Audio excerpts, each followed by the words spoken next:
comment être plus heureux. Donc, je vais te partager la méthode secrète que personne ne connaît sur ce sujet. Non, je déconne. Tu t'en doutes bien, j'ai pas de méthode secrète. Par contre, j'ai une expérience et j'ai envie de te partager en fait le fruit de mon expérience, le fruit de mes auto-analyses sur comment être plus heureux dans son quotidien. Puisqu'aujourd'hui, moi personnellement, je me sens super bien et c'est aussi pour ça que je fais des vidéos actuellement.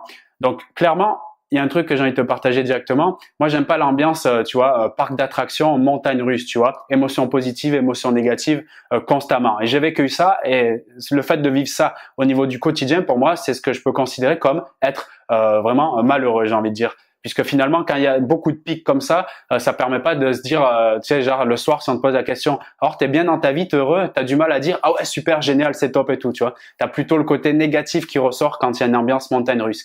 Aujourd'hui, moi, ce que j'ai fait, j'ai réussi à équilibrer en fait, parce que je pense que comme la pluie et le beau temps, je pense que ça fait partie de la nature d'avoir des pics, mais j'ai réussi à équilibrer ça, tu vois, pour que ça fasse une évolution progressive, donc pour que je puisse déclarer comme maintenant que je suis heureux. Et comment j'ai fait ça? Donc, j'ai ressorti en fait les clés principales qui permettent d'être plus heureux et puis je les adapte dans mon quotidien.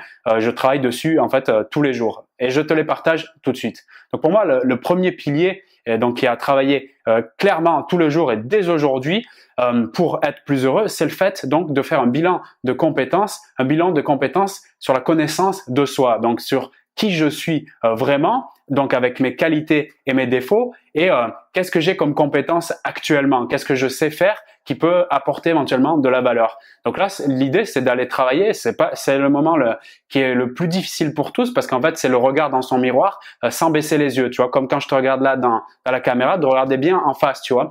Et c'est ce travail-là qui est important parce que ça va me mettre à jour, en fait, dans mon expérience, les trucs où je suis pas bon et les trucs où peut-être j'ai un don, j'ai une chance, j'ai quelque chose qui se révèle et qui peut être particulièrement utile dans ma vie. C'est la première étape, en même temps, c'est celle qui te guide dans ton expérience. La deuxième étape, donc, c'est le fait de définir ce qui est important pour nous.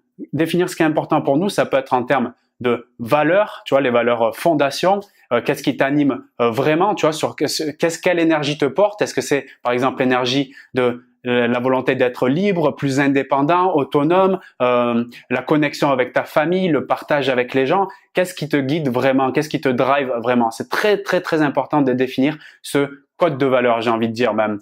Et ça peut être également des besoins, des envies, des projets. Tu peux être déjà à un stade où tu te dis, voilà, moi j'ai ce rêve, j'ai ce truc qui m'anime, c'est mon énergie et tout. Et bon, c'est très important donc dans cette étape-là de le définir parce que sans une définition claire de cette valeur, projet ou envie, en fait, tu peux pas être heureux au quotidien puisque tu es dans un état de flou. Et quand on est dans un état de flou, comme si tu as des lunettes, que là, tu vois, je pense il pleut à côté encore une fois sur Paris, tu marches dans la rue avec des lunettes complètement floues avec la pluie dessus, tu sais, les glaces, là, les verres, tu vois, bah c'est clairement, va t'amuser à traverser la route. Il y a une chance sur deux que tu vas te prendre une voiture. Donc c'est assez délicat. Donc pour moi, très important. Donc connaissance de soi à fond, bilan de compétences. 2, définir ses valeurs, ses besoins, envies, projets, rêves, de mettre ça au clair. La troisième chose, c'est de faire donc un nouveau bilan, et celui-là il est très important aussi, donc un bilan de cohérence entre les actions que je mets en place aujourd'hui et ce qui est vraiment important pour moi, donc l'étape qu'on vient de voir précédemment. D'où l'importance de le clarifier. En gros, je te donne un exemple. Imaginons, j'apprends à me connaître, voilà, je vois que j'ai besoin d'avoir du partage, des relations qualitatives, parce que je sais que l'environnement, pour moi, il est porteur. Et donc, je définis ce qui est important pour moi, à savoir, et je sais pas moi, créer une équipe pour faire telle ou telle activité, j'en sais trop rien, tu vois, mais un truc où il y a du monde, on sent qu'il y a de l'énergie autour avec des personnes. Et je regarde les actions que je fais actuellement. En fait, je fréquente quasiment tous les jours, je sais pas, au travail par exemple, 1 ou 2 personnes, mais en fait qui me rabaissent, qui me respectent pas, qui me parlent mal, qui se moquent de moi quand j'ai le dos tourné, tu vois. Et tous les jours, je rentre chez moi avec cette énergie de personnes soit qui se moquent de moi, soit qui râlent, qui critiquent, j'en sais rien. Mais tu vois, un truc vraiment affreux. Donc là, je m'aperçois clairement que les actions que je fais, c'est-à-dire fréquenter ces personnes, sont totalement opposées avec les valeurs fondations que j'ai, c'est-à-dire le partage, la bienveillance, tout ça. Donc là, clairement, en mettant ça au clair, ça fait un peu l'effet de se prendre une claque dans la tête, mais c'est juste fondamental. Parce que continuer à se diriger dans ces actions, en fait, je suis en train de m'opposer à mes valeurs, et m'opposer à mes valeurs, c'est m'opposer à moi. Donc si je m'oppose à moi, c'est comme si j'étais, entre guillemets, en train de me violer. Et si je me viole, ça va être dur de me lever le matin en disant « je suis super heureux, je me viole tous les jours et tout ». Donc, tu vois ce que je veux dire? Donc très, très important de faire ce retour sur action, cohérence avec valeur, ce qui est important pour moi. La quatrième étape, donc là, c'est de faire des choix, de prendre des décisions sur justement qu'est-ce que je nourris au quotidien pour aller vers ce qui est important pour moi. Donc là, par exemple, pour revenir sur ce qu'on disait, les personnes qui te font chier toute la journée, qui te respectent pas et tu as besoin de partage, d'équipe et tout ça dans tes envies, dans tes projets peut-être, là, il y a une décision importante à prendre et c'est ça qui va faire la différence. C'est ça qui va faire que ça confirme la phrase d'Einstein que la folie, ça serait de faire les mêmes actions tous les jours et de vouloir des mêmes résultats. Donc là, pour avoir le résultat du bonheur, à un moment donné, il faut supprimer ces personnes qui sont inutiles, qui sont propices au malheur dans ta vie. Tu vois, si c'est le cas aujourd'hui par rapport à l'exemple qu'on a pris, mais quand je dis les supprimer, c'est pas finir la vidéo et dire non mais je vais réfléchir. Non, c'est prendre la décision de mettre des actions qui vont faire que ces personnes n'existent plus dans ta vie. Tu vois, c'est vraiment important là de agir dans ces moments-là. Et là, on arrive vers ce cinquième point, donc qui est de se diriger et prendre action quotidiennement, c'est-à-dire installer des habitudes qui nourrissent ce qui est important, ce qu'on a défini qu'on veut réellement. Imaginons, prenons un exemple du sport. Ta valeur forte qui a été définie, c'est la santé. Voilà, tu as envie d'être en bonne santé, d'être bien dans ta peau, etc.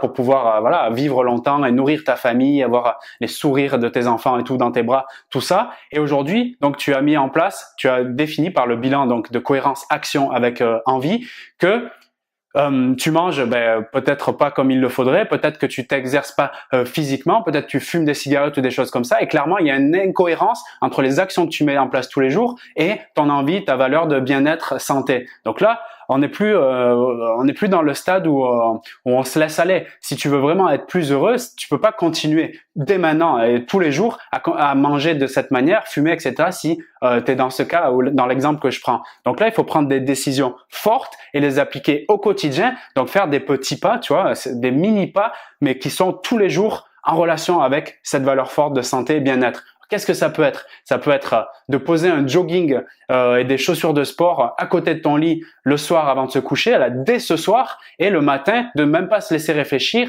et de mettre ses chaussures et ce jogging et d'aller commencer à faire les premiers pas dehors. Et faire ça tous les putains de jours qui vont arriver à partir de maintenant.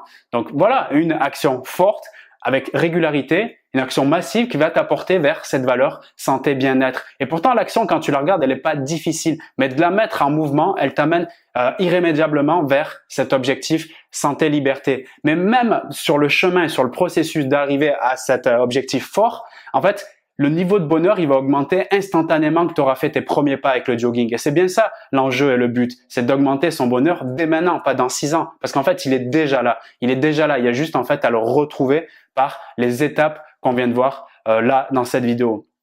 J'espère que ça peut être utile pour mon petit partage d'expérience, si tu veux.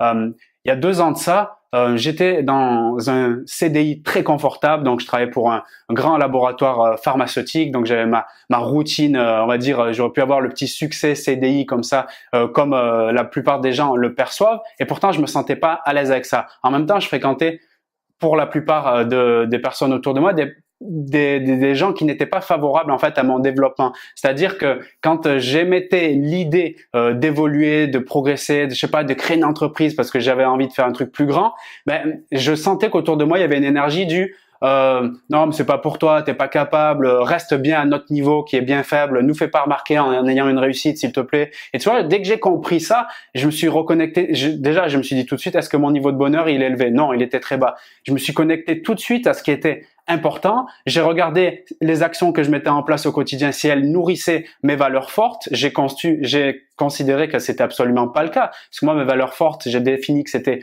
la liberté, l'indépendance, le partage et l'autonomie. Et tu vois, je regardais et je me disais, mais mes relations, mon travail, tout ça ne nourrit pas ces valeurs. Donc, c'est tout à fait logique que tous les matins, je me lève en voulant rester sous ma couette et en n'étant pas motivé à faire les choses. Puisqu'en fait, tout ce que je fais tous les jours n'a rien à voir avec mes valeurs fortes. Donc, il y a une logique et une cohérence que ça peut pas me créer un niveau de bonheur important. Donc, c'est là que j'ai pris des décisions fortes, comme on l'a vu dans les points qu'on vient d'évoquer dans cette vidéo. J'ai pris des décisions fortes d'agir en me séparant de certaines personnes. Bien sûr, ça n'a pas été facile, mais la perte immédiate, elle cache un gain long terme et c'est ce gain long terme qui fait le bonheur au quotidien dans le processus. Donc, virer des personnes, et puis ça a été bien pour elle aussi, donc difficile, quitter un travail qui, sous tous ses aspects, a l'air confortable pour commencer à créer des vidéos, pour apporter du contenu ici, puisque justement, c'était lié à mes valeurs de partage, de liberté, parce que là, regarde, j'ai une entreprise qui est en ligne. Aujourd'hui, ça me permet de partager du contenu, d'inspirer et en plus de ça,